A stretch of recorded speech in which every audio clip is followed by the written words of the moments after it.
Chers fidèles, voici quelques annonces. Aujourd'hui, le deuxième dimanche après l'Épiphanie.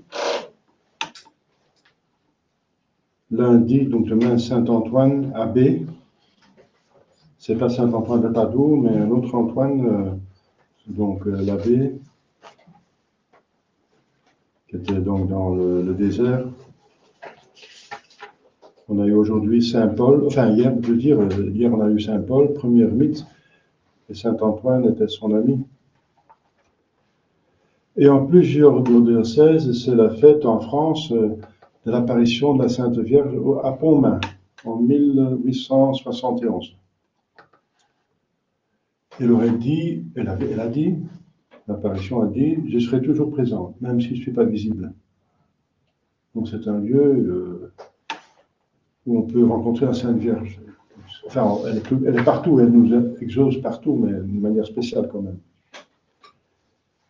Mardi de la Férie, mémoire de Saint Prisque, Vierge et martyr. Alors, à la demande de Saint Pie X en 1909, les temps n'ont pas changé, au contraire, sont devenus plus difficiles. Octave de prière pour le retour des chrétiens séparés de l'unité romaine. C'est le cas de prier pour ça. Donc. Si 99% des catholiques ont dévié, il faut prier pour le retour.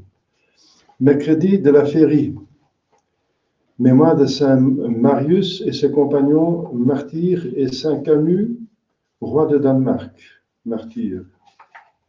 Jeudi, Saint Fabien, pape, et Saint Sébastien, martyr. Donc Sébastien inconnu, c'est le martyr qui a été transpercé par plusieurs flèches, tué par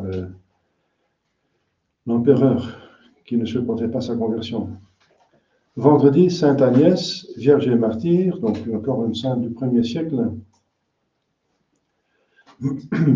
Samedi, Saint Vincent et Sainte Anastase, martyrs. Dimanche prochain, le troisième dimanche après l'Épiphanie. Donc le dimanche après l'Épiphanie dépend de la date de Pâques.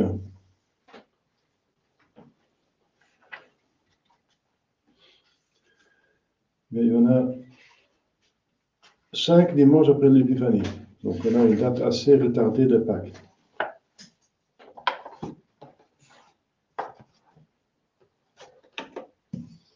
Puisque la Pâques dépend de la pleine lune, la première pleine lune qui va se manifester après le début du printemps. Donc la pleine lune, c'est tous les mois, donc la date de Pâques peut varier un mois. Ça dépend de la pleine lune. Au nom du Père et du Fils et du Saint-Esprit, ainsi soit-il. Chers fidèles, on doit un petit peu situer où on se trouve liturgiquement. Bien sûr, vous savez, on est dans le temps de Noël. La crèche est toujours là. Elle pourrait être enlevée, puisqu'on entre, je vais l'expliquer, dans la vie publique même de notre Seigneur Jésus-Christ, liturgiquement, mais on peut la tenir jusqu'au 2 février, qui est encore une fête qui appartient au mystère de l'enfance, n'est-ce pas, de l'incarnation. Donc, on la laisse. Moi, j'ai l'habitude de la laisser parce que les gens apprécient quand même la crèche, c'est une belle crèche. Donc, on est dans le temps de Noël, qui est le temps de l'incarnation, et bientôt, dans quelques semaines, va commencer l'autre cycle, n'est-ce pas? Il y a 2 cycles pendant la liturgie, le cycle pascal, autour de la rédemption.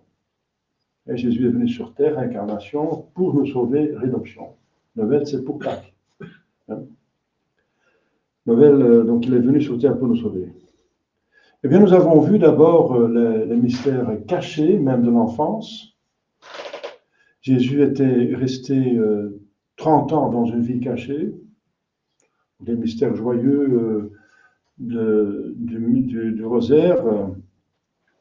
Et avec le cycle de Pâques, on a les mystères douloureux et glorieux. À partir de la résurrection, c'est les mystères glorieux qui commencent. Jusqu'à la Pentecôte, et ensuite, donc la moitié de l'année, c'est des dimanches après la Pentecôte, c'est le développement de la vie de l'Église. C'est pour ça, c'est la couleur verte, comme maintenant. La couleur verte, ça veut dire la verdure, c'est la nature qui croît, c'est un signe pour la surnature qui doit croître. Le vert, c'est la couleur de la vie, la verdure, la vie. La première vie, la plus basse, la vie fondamentale, c'est celle de la plante. Donc, en dessous de la plante, c'est le minéral, c'est mort, la vie. La verdure, c'est le symbole de la vie, et la vie de l'Église, la vie surnaturelle. La vie surnaturelle qui se développe avec la force reçue des fêtes qu'on vient de fêter. La force, la grâce qui est obtenue par l'incarnation. Jésus a dès le début mérité. Alors, on a jusqu'à dimanche dernier, c'était la couleur blanche, c'était l'incarnation, c'était la Sainte Famille, n'est-ce pas? La vie cachée dans Saint Jésus-Christ. Et aujourd'hui, et même il y a un certain temps, parce que jeudi, on a eu la commémoration du baptême de notre Seigneur Jésus-Christ. Donc, avec son baptême, commence sa vie publique. Donc, dimanche, on est encore dans le mystère de la vie cachée, la Sainte Famille. Et c'est 30 ans de sa vie, n'est-ce pas, de vie cachée, où il donne l'exemple de toutes les vertus. Et maintenant, donc à partir de jeudi, liturgiquement, n'est-ce pas, on va méditer, penser, prier, lire des textes sur la vie publique dans le Seigneur Jésus-Christ, mais la vie publique avant sa passion. Donc les trois ans qu'il s'est manifesté, qu'il a prêché, qui s'est manifesté comme envoyé de Dieu. Et ça commence par son baptême, où il y a une manifestation de la Sainte Trinité. Donc on sait que, voilà, nous le savons, mais c'est devenu manifeste, c'est devenu clair, n'est-ce pas, lorsque notre Seigneur Jésus-Christ s'est laissé baptiser par Saint Jean. Jésus n'avait pas besoin de baptême. Donc qu'est-ce que Jésus a fait? Eh bien, comme il a fait avant, avec aussi, il se laissait circoncire, et donc la Sainte Famille s'est soumise à la loi de l'Ancien Testament. Jésus se soumet à ce qu'un juif devrait faire, pour montrer l'exemple d'obéissance. Mais il n'en a pas besoin, mais quand même, il fait quelque chose. Lorsqu'il se fait baptiser, puisqu'il est la source de sainteté, c'est lui pas qui est sanctifié, il est la sainteté. Mais il va sanctifier l'eau. Il va la rendre apte à devenir matière du baptême. Voilà. C'est ce que disent les frères de l'Église. Et en même temps, c'est manifeste qu'il est la deuxième personne de la Sainte Trinité. Parce qu'au moment que, donc juste après que Saint Jean l'a baptisé, Jésus ne confesse pas ses péchés parce qu'il n'en a pas. Au moment, il fallait confesser ses péchés avec le baptême de Saint Jean. Mais au contraire, il y a une colombe qui descend du ciel, spéciale, c'est le symbole du Saint-Esprit, on a compris, et une voix très forte qu'on entend du ciel, ceci est mon Fils bien-aimé. Donc la voix de Dieu le Père. Donc Dieu le Père se manifeste avec une voix, le Saint-Esprit en forme d'une colombe, et le Seigneur Jésus-Christ est là, la deuxième personne est là. Donc les trois personnes sont là, ensemble. Manifestation de la Sainte Trinité. Une des manifestations, n'est-ce pas? Donc, Jésus se révèle petit à petit. Maintenant, il se révèle être vraiment la deuxième personne de la Sainte Trinité, incarnée sur terre, et c'est magnifique, c'est une bonne nouvelle, c'est la bonne nouvelle que Dieu est parmi nous, n'est-ce pas? Et il est tout puissant, il fait tout, il va nous aider pour faire notre salut. Et ensuite, on a maintenant, voilà, l'évangile des noces de Cana. Alors, cet évangile est très très riche, n'est-ce pas? C'est très compact, c'est énormément d'informations qu'il y a dedans. Pour commencer, Jésus fait son premier miracle. Alors, il prouve qu'il est Dieu. Il prouve qu'il est Dieu. Il prouve qu'il a une mission divine. Et c'est pour ça que le texte dit que ses apôtres croyaient en lui. Ses disciples crurent en lui. Mais ils crurent déjà parce qu'ils le sont suivis. Ils l'ont suivi. Mais ils crurent, ça veut dire il y a une nouvelle croyance, n'est-ce pas?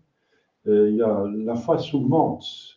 Il y a un nouvel objet de leur foi, c'est que vraiment il a prouvé d'être Dieu finalement, parce que c'est un miracle très spécial.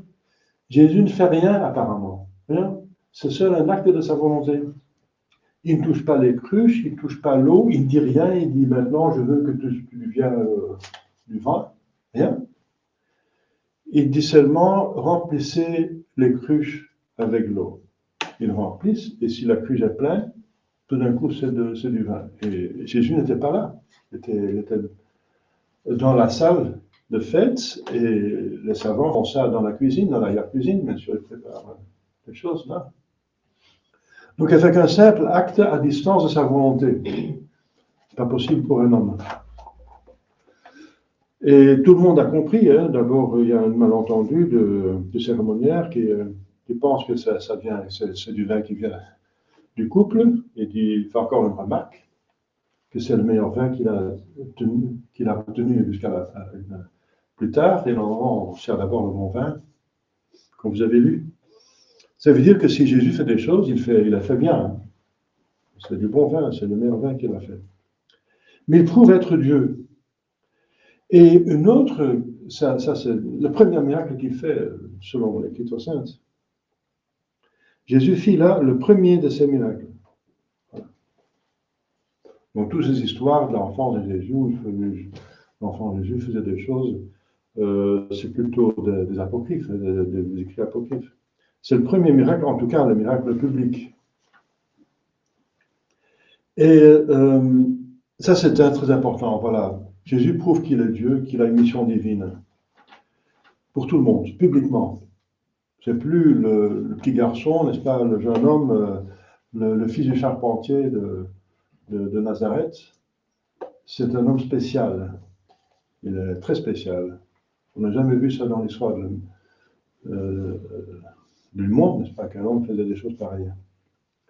Et c'est le début de ces miracles, et il a fait des centaines de miracles innombrables. L'Écriture sainte va dire qu'il va guérir tous les malades, tous. Il va chasser tous les démons. Donc chaque personne qui vient chez lui, il va l'aider.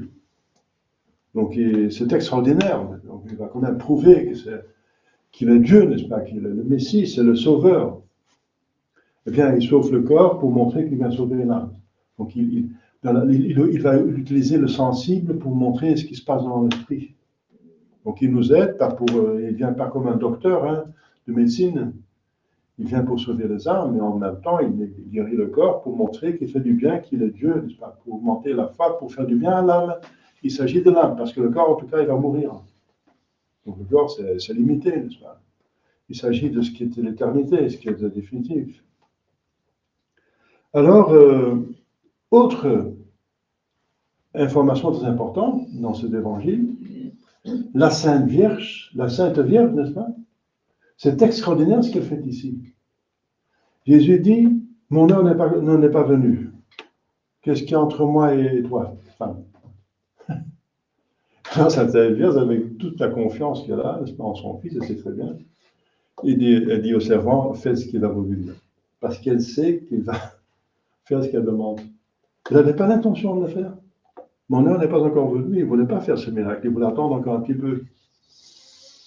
Alors il fait ce miracle, et c'est l'office de la Sainte Vierge, n'est-ce pas, qui est médiatrice de toutes les grâces. Donc c'est par sa demande, et c'est une demande encore très spéciale, n'est-ce pas? Finalement, ce n'est pas une demande, mais c'est une demande à la féminine, comme les femmes. Les femmes peuvent faire, n'est-ce pas? Parfois, elles ne sont pas trop directes, pour être douces, n'est-ce pas, pour pas trop s'imposer, etc. Elle expose tout simplement le besoin. Elle expose tout le besoin. Elle dit, euh, et le vin venant à manquer, la mère de Jésus lui dit, ils n'ont pas de vin. Enfin, ils n'ont plus de vin. Mais Jésus a compris ce que ça veut dire. Donc il a bien compris, n'est-ce pas? Et dit, il a peu de vin, oui, c'est de l'information, voilà, il n'a pas de vin. Mais ça veut dire, toi, tu peux faire quelque chose, vous pouvez faire quelque chose, vous êtes Dieu, vous pouvez... Donc c'est une exposition d'un besoin, faisant confiance à la bonté de Dieu, Jésus, tout en sachant que si on expose ses besoins, que Dieu va nous aider. Mais Jésus il a bien compris que Sainte Vierge, finalement, elle demande qu'il fasse un miracle. Et c'est pour ça qu'il dit, femme, qu'y a-t-il entre toi et moi? Mon heure n'est pas encore venue. Vous êtes bien la mère de mon humanité, mais vous n'êtes pas la mère de ma divinité. Hein, donc, c'est encore Dieu qui décide. Mais finalement, il va faire la volonté de la Sainte Vierge. Et là, on voit la puissance et le rôle de la Sainte Vierge. Et la bonté aussi. La bonté extraordinaire parce qu'elle s'occupe même des moindres besoins qui ne sont pas très importants, n'est-ce pas? C'est un besoin naturel, c'est un besoin de vin qui manque à... les gens ont peut-être bu trop vite, ou bien il y a un mauvais calcul, il y a plus de gens venus que prévu. En tout cas, c'est pas très grave qu'il y ait un vin qui manque. Et c'est pas trop grave, c'est pas quelqu'un qui est en train de mourir, c'est pas la catastrophe, c'est ennuyeux, c'est tout. Eh bien, la Sainte Vierge qui est délicate, n'est-ce pas? Eh bien, quand elle prend soin de ce peu de besoins, d'autant plus pour tout le reste. Donc c'est extraordinaire cette histoire de la Sainte Vierge, n'est-ce pas? Donc elle arrive à fléchir la volonté de Dieu, et Dieu se laisse fléchir parce que c'est lui qui a décidé qu'elle elle sera la médiatrice de toutes les grâces. Jésus va les mériter, mais elle va les distribuer.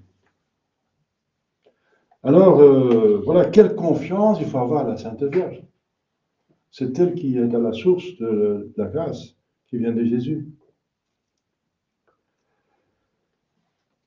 Alors, donc, et Jésus va commencer maintenant sa vie publique. Et il va donner l'exemple de toutes les vertus, n'est-ce pas? Il va donner l'exemple de toutes les vertus, et c'est pour ça que Saint Paul parle de plusieurs vertus. C'est un programme de vie presque. Hein. Donc, si vous voulez, puisque la liturgie du dimanche et du temps donne une grâce particulière maintenant, donc quand on est dans ce temps-là, eh bien, profitons de cette grâce qui est communiquée par l'épître de cette messe d'aujourd'hui. Saint Paul fait une énumération de beaucoup de vertus. Eh bien, c'est parce que Jésus est venu donner l'exemple des vertus. Et finalement, quand il fait des miracles, qui sont plutôt pour le corps et pour les besoins naturels, c'est pour nous faire du bien dans le surnaturel, pour exciter notre foi, augmenter notre foi, et nous inviter à l'amour de Dieu, qui est bon, reconnaissance. Donc, le but de notre Seigneur Jésus-Christ, c'est nous amener, bien sûr, vers le ciel, de nous sauver. Et il le fait par son exemple qu'il va donner. Donc, on va maintenant jusqu'au cycle de Pâques qui va commencer à faire la Septuagésime, donc dans quelques semaines. On va voir dans les textes, voilà, le développement de la doctrine de notre Seigneur Jésus-Christ, parce qu'il va prêcher une doctrine dans sa vie publique.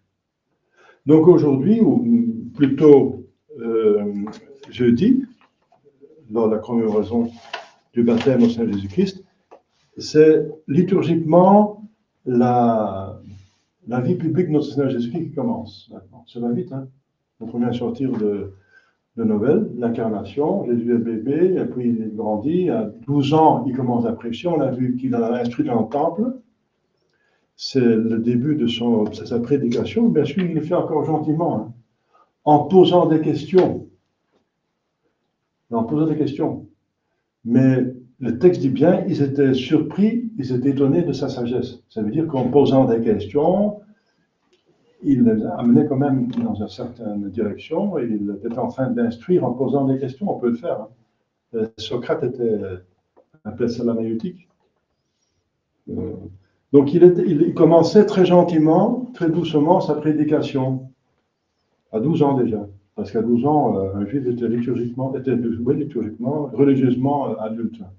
Il devait aller, comme on a vu, au temple à Pâques, à la Pentecôte, à la fête des tentes, il avait des devoirs et des droits.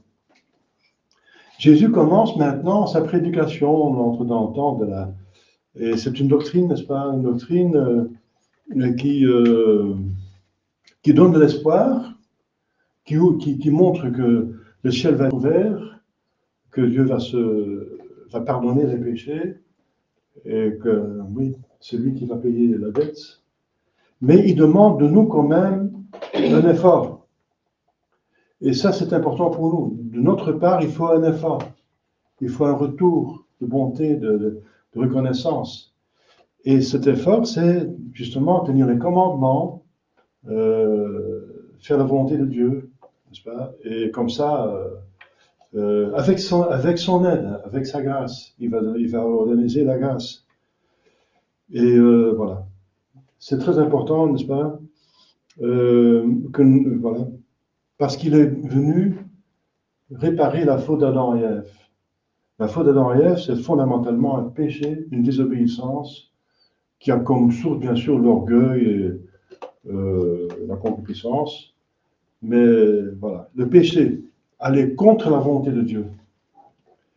Et on se damne quand on va contre la volonté de Dieu. On se sauve si on va avec la volonté de Dieu. Et vous voyez comme gentiment, Dieu nous invite petit à petit, n'est-ce pas? Et voilà, c'est ça la vie publique de notre Jésus-Christ. Il explique finalement la vie surnaturelle. Que c'est magnifique, c'est un royaume de Dieu, ce sont des noces, n'est-ce pas?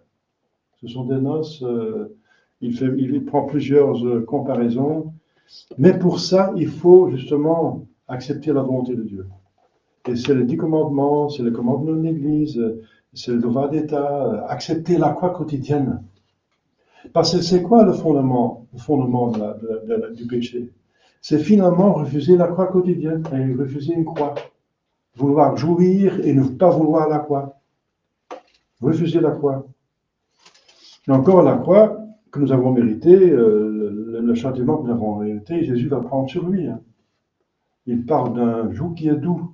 Suivez-moi et mon joug est doux. Ça veut dire qu'il va encore donner une grâce. Si on prie, on prend les moyens de grâce, il va nous donner les moyens pour porter cette croix quotidienne.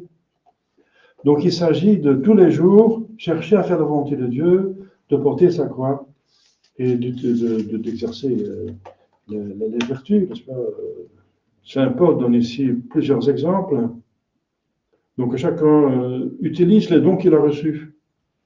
D'abord, il parlait de plusieurs dons, chacun a son don, n'est-ce pas, un don. Alors, que la charité soit sans déguisement. Donc c'est par charité, pour faire du bien, qu'on va utiliser tous les dons qu'on a reçus. Ayez le mal en horreur. Donc il faut avoir la haine du mal, par amour de Dieu, par amour de son âme. Attachez-vous fortement au bien. C'est un examen de conscience que vous pouvez faire maintenant pendant cette semaine. Aimez-vous mutuellement d'une affection fraternelle. C'est ça la preuve qu'on aime Dieu, c'est qu'on aime son prochain. Prévenez-vous par des égards réciproques. Donc il faut même prévenir. Il ne faut pas attendre que quelqu'un vous demande quelque chose, mais comme Marie et Jésus, ils ont vu un besoin, alors ils vont prévenir. Ayez du zèle et non de la paresse. Soyez fervents d'esprit, servez le Seigneur. Soyez joyeux dans l'attente du ciel.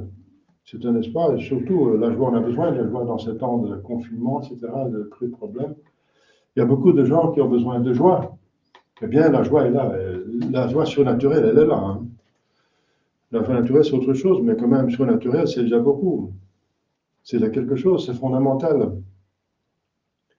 La joie dans l'attente. Patient dans l'affliction, voilà. Accepter la quoi? La patience dans les affections. Persévérant dans la prière, c'est fondamental. Sur la prière, on se perd, dit Sainte Alphonse. Ceux qui prient se sauvent, ceux qui ne prient pas se damnent. C'est une loi spirituelle. Donc soyez persévérants dans la prière de tous les jours, n'est-ce pas? Si on arrête de respirer, on meurt. Si on arrête de prier, l'âme meurt dans sa vie surnaturelle. Prenez part aux nécessités des saints. Ça veut dire aider l'Église, n'est-ce pas, dans ses besoins. Ça. Ben, je suis reconnaissant pour tous les gens qui nous ont aidés à installer ce centre de messe. Mais il faut continuer, n'est-ce pas? Bénissez ceux qui vous persécutent. Donc ne cherchez pas la vengeance est à Dieu. Dieu est la vengeance. Dieu vengera, n'est-ce pas? C'est Dieu qui va juger. Donc bénissez plutôt ceux qui vous maudissent. Ça veut dire bénir, c'est pas pour leur péché, mais c'est justement pour les convertir. Réjouissez-vous avec ceux qui se réjouissent, pleurez avec ceux qui pleurent. Donc avez un cœur compatissant, n'est-ce pas? Les uns les autres. Il y a un proverbe qui dit joie partagée et double joie. Donc, tristesse partagée est une demi tristesse. Ayez les mêmes sentiments les uns pour les autres. Donc n'ayez pas la distinction des personnes. Ne faites pas la discrimination parce que quelqu'un est plus important, plus riche, qu'on a plus des égards. Bien sûr, il faut respecter ceux qui ont droit à un honneur, mais il ne faut pas estimer quelqu'un plus qu'un autre parce qu'il a plus, ou etc. Donc, il faut avoir l'esprit surnaturel, c'est l'amour de Dieu qui compte. La dignité de la personne dépend de la sainteté, c'est le degré de sainteté. N'aspirez pas à ce qui est élevé, mais accommodez-vous de ce qui est en plus humble. Donc, ne cherchez pas à être plus que le bon Dieu vous a donné d'être, mais essayez d'être ce que le bon Dieu veut que vous soyez. Voilà, chers fidèles, c'est une exhortation de saint Paul pour suivre notre Seigneur Jésus-Christ dans les vertus. Parce qu'il va montrer pas seulement qu'il est Dieu, il va faire des miracles, il va faire du bien, et on est liturgiquement dans la vie publique de notre Seigneur Jésus-Christ, mais il va nous prêcher une doctrine. Et cette doctrine, elle va nous faire savoir ce que Dieu a pour nous et ce que nous devons pour Dieu. Parce que l'amitié vient de deux côtés. C'est une relation qui vient de deux côtés. Donc qui se nourrit par des actes qui expriment la charité, l'amour, l'amitié. Voilà, et pour nous, c'est donc garder les commandements, l'obéissance. Ayez toujours devant les yeux ce que Dieu veut de vous en ce moment-ci. Ne faites pas comme si vous vivez sans Dieu, que Dieu n'existe pas, on va faire un effort pour prier un petit peu, et puis à la messe, et pour le reste, on va jouir le plus possible. Non. On est sur terre fondamentalement pour mériter. Et la jouissance, c'est pour l'autre vie, qui est éternelle, qui est plus importante. Mais ici, le but, ce n'est pas de jouir. Le but, c'est qu'on va jouir dans l'éternité. C'est plus important. Et c'est ici qu'on mérite. Donc, n'oubliez jamais qu'on est ici pour mériter et que ce n'est pas la volonté de Dieu qu'on mérite et que par les péchés, on va tout gâcher, on va tout casser. C'est une fausse mentalité dans le monde qu'il faut jouir au maximum. C'est pas ça la doctrine de notre Seigneur Jésus-Christ. C'est pas la voie vers le salut. C'est pas le royaume de Dieu. On est pour mériter, et en méritant, on a un bonheur, une conscience qui témoigne d'une bonne conscience, qui est un bonheur de l'âme, une béatitude de l'âme, n'est-ce pas? Et on peut jouir des choses de ce monde, mais toujours avec tempérance, et tout en sachant que on mérite par la volonté de Dieu, et qu'il faut plutôt faire pénitence pour les péchés, et pour essayer de convertir les autres. Chaque fidèle maintenant, qui est encore maintenant fidèle, est devenu très important parce qu'il y en a si peu. Donc chaque fidèle, n'est-ce pas, qui est maintenant resté fidèle, il a une plus grande importance pour Dieu, pour sa patrie, pour l'Église, qu'avant. Vous comprenez, c'est évident. De moins qu'il y a des personnes dans une société importante, de plus que les personnes croissent en importance. Donc vous êtes tous importants pour l'Église. Il faut tenir. Si les autres peuvent seulement se convertir par d'autres personnes, par vous, par nous. On ne va pas se convertir comme ça par un ange qui va les apparaître. C'est l'Église qui convertit les hommes. Donc l'Église doit être là. Donc vous avez une responsabilité pour votre propre âme, mais aussi pour les autres. Voilà. Alors, il y a une très grande dévotion pour la Sainte Vierge, n'est-ce pas, comme on a vu dans cet évangile, qu'elle est très puissante et que c'est elle qui nous donne finalement toute la grâce. Au nom du Père et du Fils et du Saint-Esprit, ainsi soit-il.